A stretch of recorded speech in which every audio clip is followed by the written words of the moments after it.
তো এয়া আমি ওলাইছোঁ মানে বিশ্বকৰ্মা পূজাত যাবলৈ। তো মই মানে কালি ৰাতিয়ে ঘৰ মুচি কৰি থৈ দিছিলোঁ আমাৰ ঘৰত। এইপিনে খুৰীজনী হাঁহিছে কাৰণে ময়ো হাঁহি দিলোঁ, মানে এনেই কিবা কৈছিল আৰু। তো তাত মানে কথা পাতি আছিলোঁ, মই ভাবিলোঁ ভইচটো মই নিজে পিছত দি দিম বুলি এতিয়া দিছোঁ আৰু। তো মই হাঁহিছোঁ মানে এই ছোৱালীজনী টিকলিজনী চাদৰ মেখেলা পিন্ধে, তাই মানে একেবাৰে মেখেলা চেখেলাই খুলিয়ে গৈছিলে, আকৌ ঠিক কৰি দিয়া গ'ল। তাই মানে তেওঁ নামানে, আকৌ মানে তাইক মানে ভালকৈ পিন্ধাই দিব লাগে আৰু। সৰু পোৱালি এতিয়া আজিকালি জেদ কেনেকুৱা আৰু, আগৰ পোৱালিবিলাকৰ নিচিনা নহয় আজিকালি পোৱালিবিলাক, মানে বহুত বেলেগ ধৰণৰ আৰু।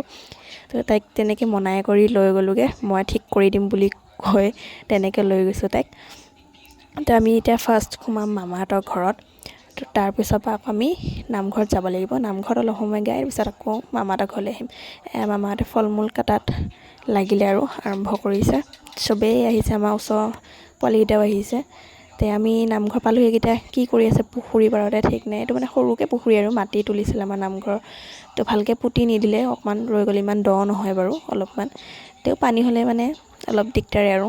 এইটো চাইকেলখনকে সি মানে ঠিক কৰিব পৰা নাই, তাৰ এনেই সম্পত্তিখন তাৰ। অৱশ্যে চবৰে চাইকেল নিজৰ কাৰণে সম্পত্তিয়ে বাৰু। তো চবেই বহি আছে আৰু এইপিনে নাম গাই কৰি হৈছে আৰু। এইপিনে অলপমান কিবা কথা পাতি আছে আৰু, এইকেইটা আছে উৎপাত কৰি পোৱালিকেইটা।